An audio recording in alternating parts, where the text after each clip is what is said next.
Hello, everyone. Welcome to Talking Logistics, where we have conversations with thought leaders and newsmakers in supply chain logistics industry. Actually, this is going to be a special preseason episode of Talking Logistics. We're actually not going to officially premiere this show until January, but I figured what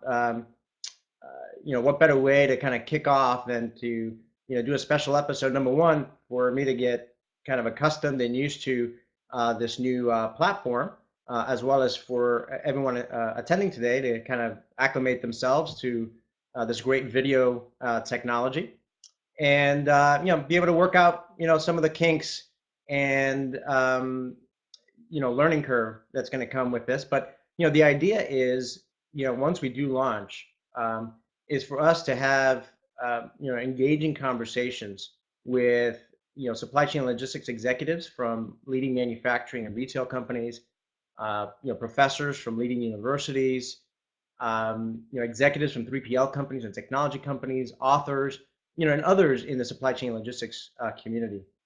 Today it's just going to be me sharing my predictions for 2013, and as well as all of you who are attending. I see we've got Azar, we've got Jim Sexton, Alan Van Boven. A few folks are already online. I don't know how many people are going to show up live today because I did send this out just to a handful of folks to participate. But the idea here is really to be interactive.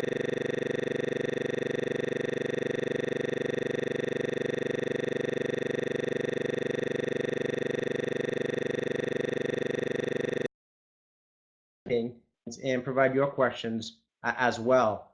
You can do that by submitting a question. So you can see the submit a question button right down there. You can also submit comments via the chat feature. There's a chat feature up on the top there. If you're on Twitter or on Facebook and you want to share kind of what's going on in this precast, you can do that right from the platform as well by clicking on the Twitter button up on top or the share button up on top. So anyway, this is going to be, I think, an exciting journey. I'm very much looking forward to getting started with this program next month. But let's get started here with this preseason episode on my predictions. I've got about 8 predictions that I'm going to quickly go through today. And as I sat back, a few days ago and thinking through this and looked at everything that happened this year, easily there could be 20 or 30 things that I could have, highlighted and talked about. So what I wanted to do today, and actually I'm going to write about this in the blog next week, so you guys are getting a sneak peek at this, is really condense it to kind of the things that I saw as kind of top of mind. Okay. In terms of the first prediction, and this is something that I easily could have broken down into a number of different prediction. I'm going to put this on the screen so you can see it. So the first prediction is that big data, social media, cloud computing, and mobile will continue to dominate the headlines. If you look at all the press releases that have come out over the past 2 or 3 years from technology vendors, from 3PLs, from folks that are active in the supply chain logistics community, you can almost categorize any of those news items perhaps into one or more of those categories. And I could easily spend a half hour or more on each of those topics because it's just so much breadth and depth to each of them. Social media alone has been a topic that I've been writing a lot about. I've done a lot um, think tanks and speaking engagements around that topic. So there's a lot going on in each of these areas. So I'm not going to go into each of them, but just to kind of highlight, kind of at the 30,000 foot view level, that in 2013, and certainly for the foreseeable future beyond that, big data, social media, cloud computing, and mobile are really going to shape what's going on in the supply chain logistics industry, particularly on the technology side. And I think the real interesting innovations are going to come from the convergence of those 4 technology trends. So that's my first prediction. Moving on to my second one is, and kind of staying with enterprise software, is that we're going to see um, the enterprise software vendors really start investing in um, user interfaces and the really providing what I would call a social makeover of social interfaces. When I've talked to executives, ever since I started my career about their use of enterprise software applications, one of the big complaints that they've always had is, in order for me to get my job done, I have to open, 2 or 3 windows. I have to, click here, click there, click somewhere else. And that's really been one of the frustrations and one of the areas that a lot of the enterprise software vendors historically has not paid too much attention to. One of the things that I've seen is, particularly over the past couple of years, is software vendors beginning to invest in this area more heavily. And certainly social media is going to play a key role in that in terms of providing a social media look and feel to some of these enterprise applications. The real value is going to be able to provide users with the ability to, number one, bring in the business intelligence, right? Be able to see, the information the data that they need for their day-to-day job and their role, be able to see that on the screen. At the same time, be able to execute transactions, right from that screen, right? Not having to open up another window. And then third is be able to then initiate communication and collaboration right from that screen as well.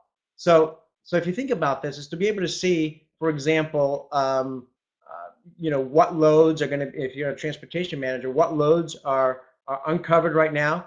Be able to, right from the same screen, be able to perhaps combine those loads into a single shipment, or find existing loads that where some of those shipments might be able to fit into, and then be able right from that screen again to initiate, let's say, a chat or even a video conversation with a carrier or another trading partner, again, without leaving that main interface, right? So it's the ability, I guess if I were to sum it up, is the ability to integrate or combine within a single working environment business intelligence, the ability to execute transactions, and the ability to communicate and collaborate right from the single screen. So you're going to be able to see, for example, the ability to embed email, micro tweets, texting and video chat, all within the user interface. And I think that's going to be very exciting.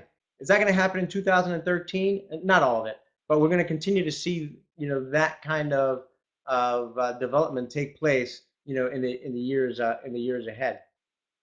Trend number 3, kind of working off of that, is that we're going to see the use of voice technology come to enterprise applications. So think of it as almost Siri for business applications, right? So we're seeing this right now with Apple, with their iPhone, Google with their voice application. And the idea here is, rather than using a mouse to navigate through the application to do clicks and find what you're looking for, or even now with, using, touch screens, is the ability to actually talk to the application, right? To say to the application, if you're a transportation manager, for example, is to say, hey, show me all the loads that are uncovered so far this morning, or show me where all of my trucks are right now on the map. Show me all the stores where this particular product is running low on inventory, right? And have the application automatically bring that information, up front. Again, I don't think this is something that's going to happen, overnight. It's something that's not going to be fully enabled in 2013. But it's incredible the amount of advancement that's taking place with voice technology. One of the things that I came across recently was a video showcasing some voice recognition technology that Microsoft has developed. I'm going to have to highlight that in the blog in a future posting. But they showed kind of one of their researchers giving a presentation, and almost in near real time, the application that they developed was translating his words into Mandarin. So it's really neat to see, and I think that's just another example of how quickly and how far voice recognition technology is progressing. So that's another one there. Another one, moving forward on my next prediction is the robots are coming.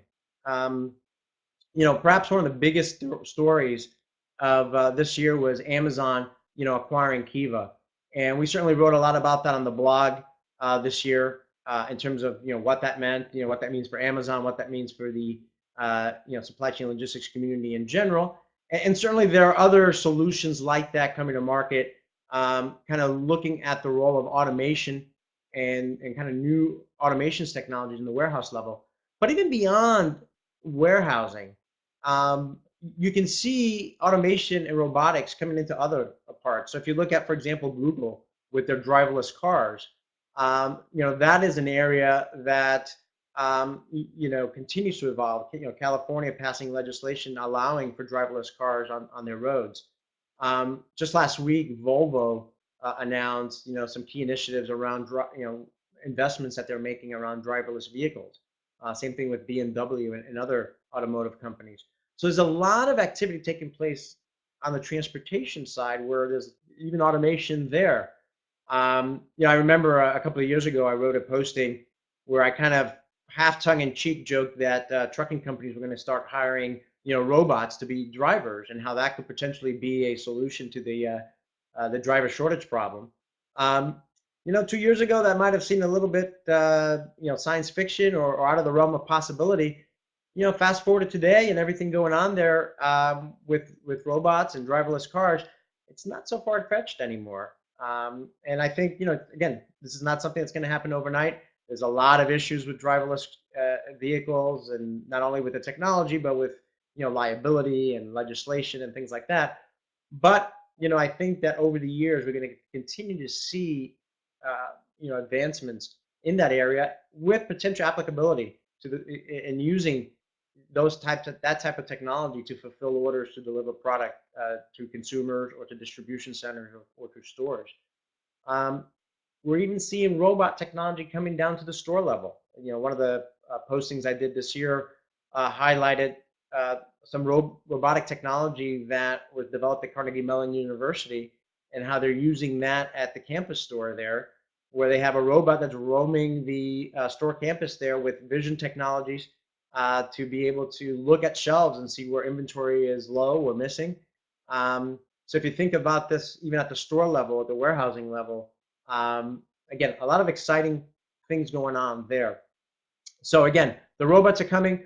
I don't know exactly what this is going to mean for the industry long term, but it's certainly something that companies really need to start thinking about, and the industry as a whole needs to think about, because what is going to be the role of humans, moving forward if more and more of this automated technology, more and more of these robots, start playing a bigger role in the day-to-day operations of logistics functions. Um, Going on to my next prediction here is we're going to see continued innovation in the final mile. Now, this is we've seen a lot of news, particularly over the last few months, with Amazon, Google, eBay, United States Postal Service with same-day delivery, Walmart as well. So there's a lot of activity right now in bringing in home delivery and how to get products to consumers, and certainly a lot of retailers and others are looking at ways to leverage same-day delivery as a competitive differentiator. I think that's going to continue.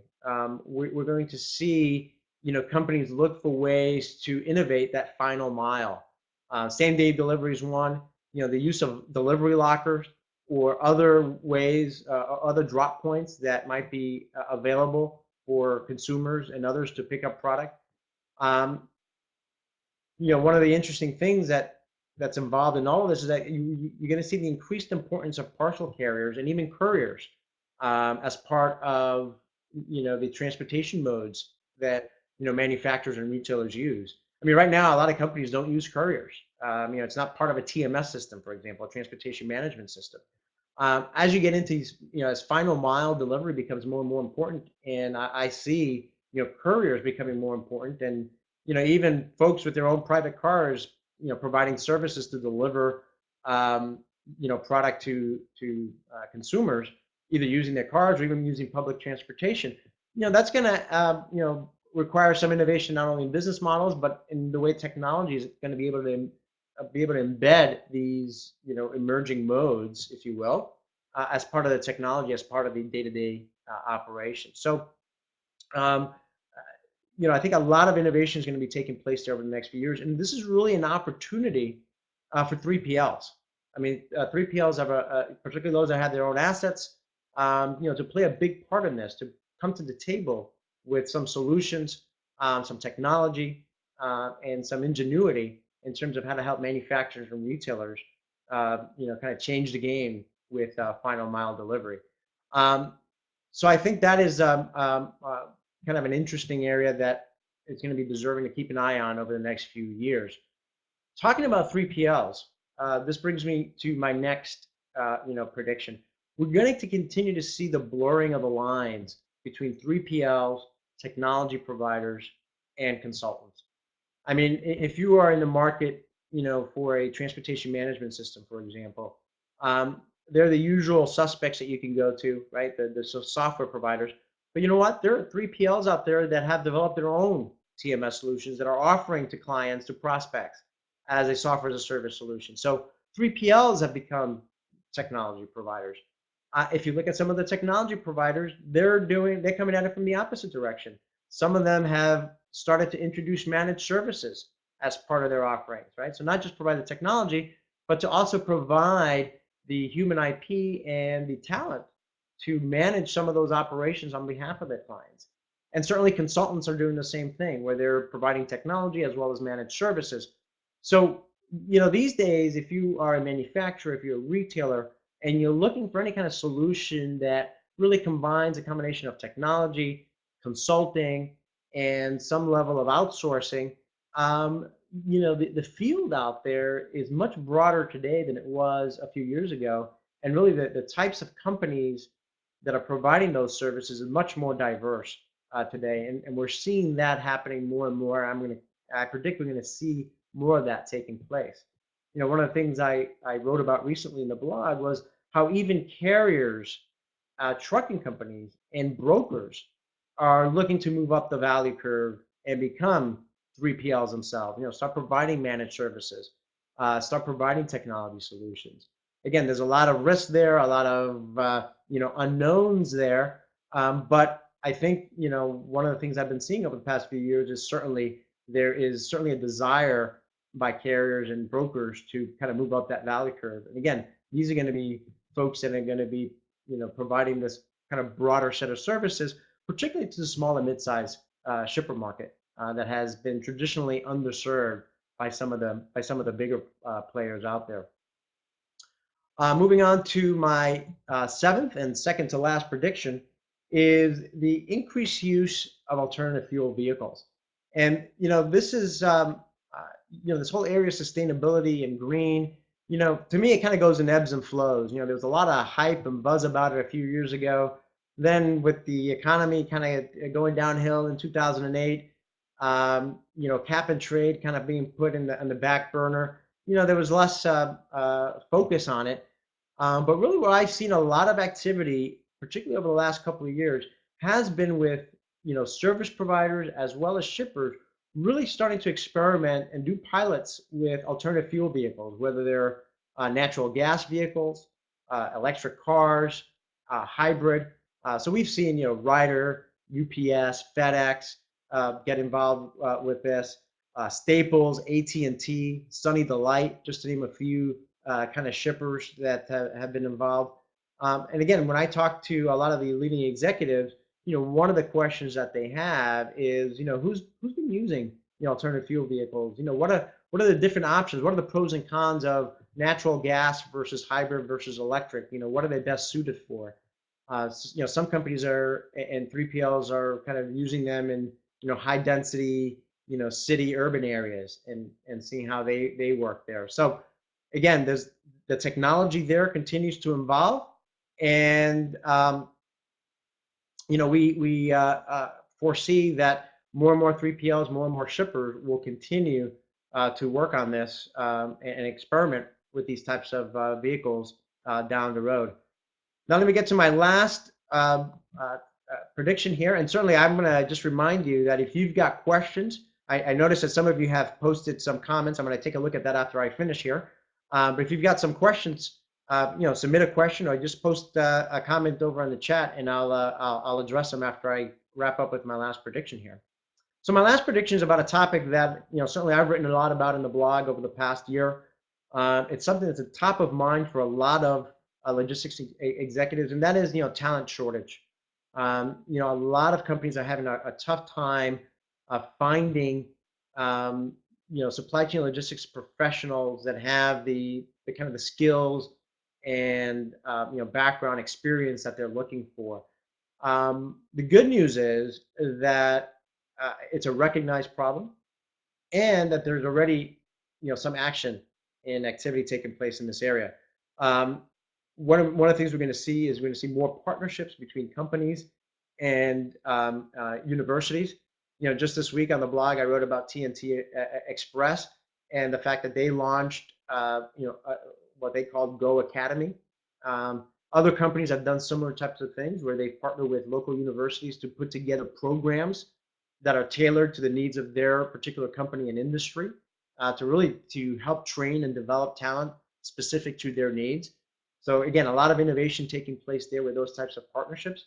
I've started seeing some partnerships between some of the technology and software companies with community colleges, universities, and even high school to bring technology to the education environment, right?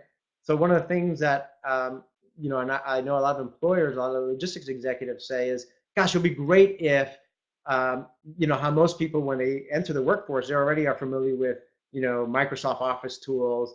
Certainly they're going to be used to Facebook, LinkedIn, all these other tools.